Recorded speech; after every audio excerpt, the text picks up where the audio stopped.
Hari ini, hari Selasa 14 Juli 2026, Komisi 3 DPR RI secara resmi meluncurkan sebuah buku yang diberi judul Anotasi KUHP 2025, sebuah catatan pembahasan dan penjelasan komprehensif Komisi 3 DPR RI.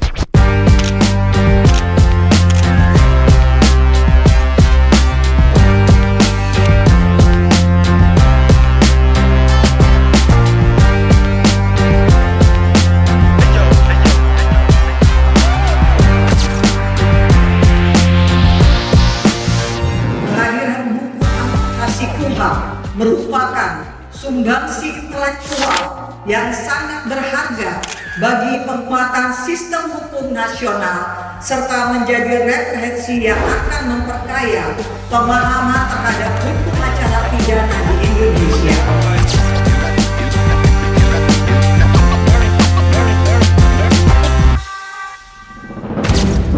Buku ini penting kita sampaikan kepada seluruh masyarakat Indonesia setelah KUHP 2025 efektif berlaku 2 Januari 2026 yang lalu.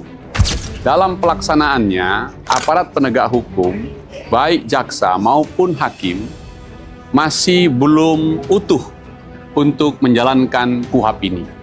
Nah, anotasi KUHP ini adalah sebuah catatan setiap norma-norma hukum yang ada di pasal-pasalnya. Dari sekian banyak, yang penting sekali untuk saya sampaikan kepada masyarakat adalah anotasi atau catatan ketentuan pasal 244 KUHP.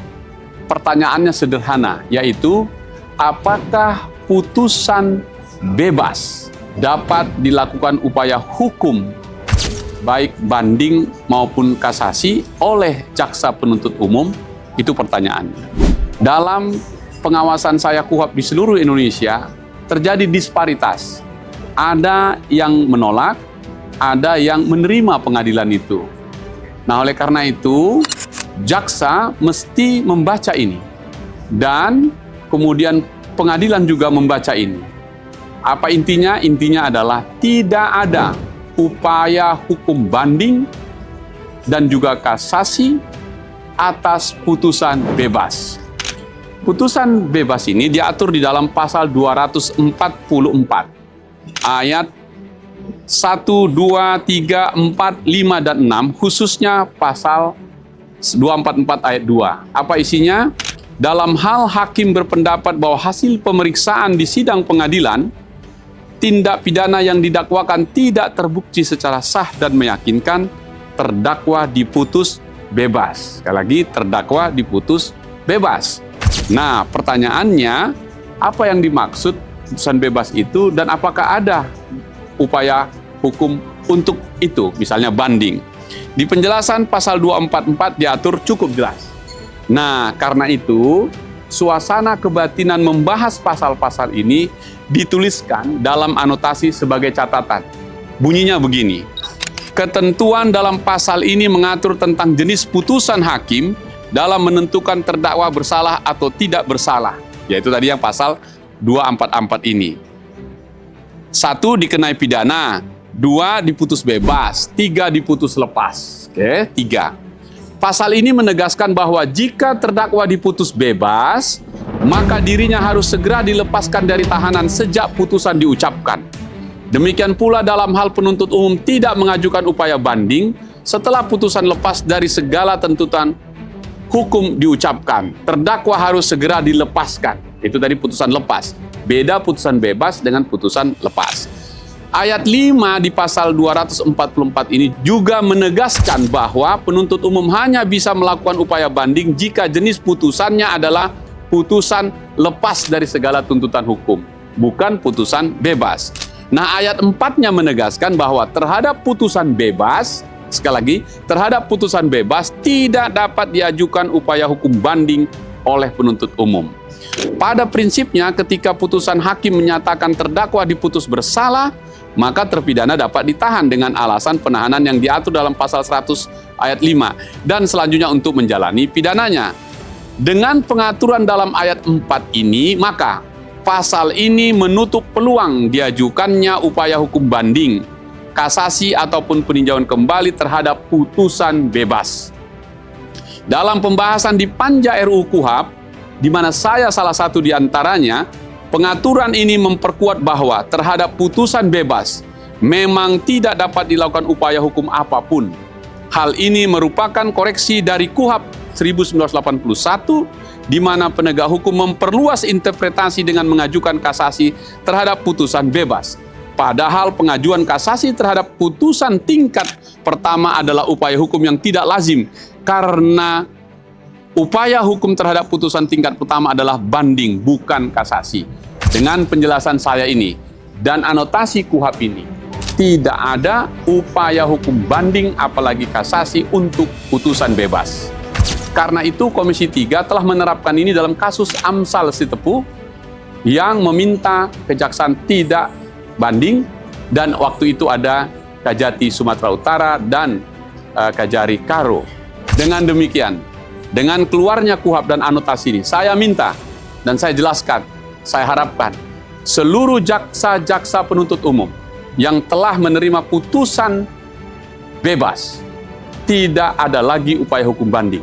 Bagaimana jika sudah mengajukannya, saya minta ditarik, karena itu tidak sesuai dengan KUHAP. Kepada ketua-ketua pengadilan negeri di seluruh Indonesia, harus menolak permohonan upaya banding terhadap putusan bebas, karena KUHAP telah mengatur itu. Tidak ada putusan bebas yang bisa dibanding.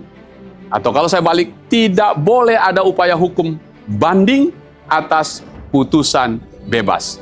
Semoga penjelasan saya ini memperjelas kepada kita semua, tidak ada tafsir, tidak ada putusan disparitas.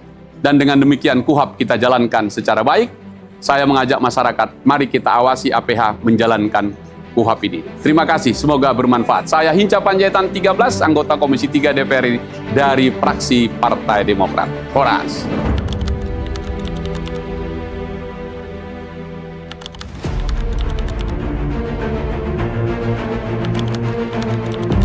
Saya kasih informasi aja lah terkait KUHAP, mungkin nggak ada pentingnya juga.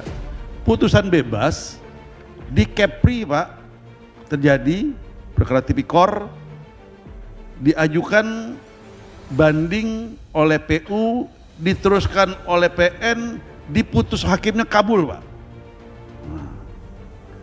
Di Makassar dikirim ke PT, PT-nya bilang tidak memenuhi syarat formil, diputus dinyatakan tidak dapat diterima. Di Mamuju, Sulawesi Barat, itu malah sama seperti Kepri, diterima, dikabulkan.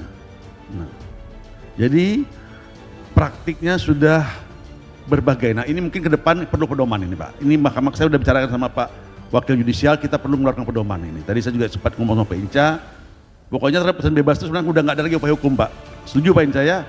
Baik bebas, baik banding maupun kasasi udah nggak boleh. Kalau kasasi tegas, Pak, dikatakan oleh KUHAP tidak boleh kasasi. Nah, sekarang banding bagaimana? Sebenarnya kalau kita mengacu ke 244 ayat 4 itu juga maknanya sama, nggak bisa ada upaya hukum lagi sama sekali gitu loh. Tapi ya biasalah namanya, ada ya berusaha ya meyakinkan hakim, ya kadang-kadang teman-teman juga berubah gitu ya. Di DPR itu urusan yang kita diskusikan ini selesai, yang belum selesai pelaksanaannya. Karena itu terima kasih Pak Prim, tadi kami diskusi sedikit. Waktu KUHAP kita selesaikan, jalan, finish itu sudah jelas, cukup jelas. Pelaksanaannya teman-teman menafsir sendiri. Ini yang susah kita. Tidak ada kuasa kepada kalian menafsir pasal itu. Kalau tak tahu tanya kami. Karena itu untuk pertama kali selama ada Republik ini, Prof, kemarin kami membuat anotasi atau catatan atas KUHAP, atas norma-norma setiap pasal dan ayat di situ. Yang kami rasakan waktu kami bikin itu dulu namanya memori pantulitik. Kalau itu kan panjang sekali bacaan segini. Jadi kita sebut contoh tadi yang putusan bebas. Itu clear dalam diskusi, jangankan untuk banding walang kasasi saja tidak ada upaya hukum, namanya putusan bebas. Tapi yang terjadi di bawah yang disampaikan Pak Prim, tafsir sendiri. Datang teman-teman jaksa, Yang penting bang, nggak ketahuan aku salah, aku lempar aja masuk. Kenapa? Karena hakim tak boleh menolak perkara yang datang kepadanya. Gawat. Padahal bunyi pasal itu nggak gitu. Bila hukumnya belum ada, ini jelas-jelas terjadi disparitas. Karena itu kami suarakan, tidak ada upaya hukum atas putusan bebas. Nah, anotasinya lengkap itu. Kami berharap seluruh undang-undang yang kita bahas ini ada anotasinya dan dibagi ke masyarakat untuk panduan.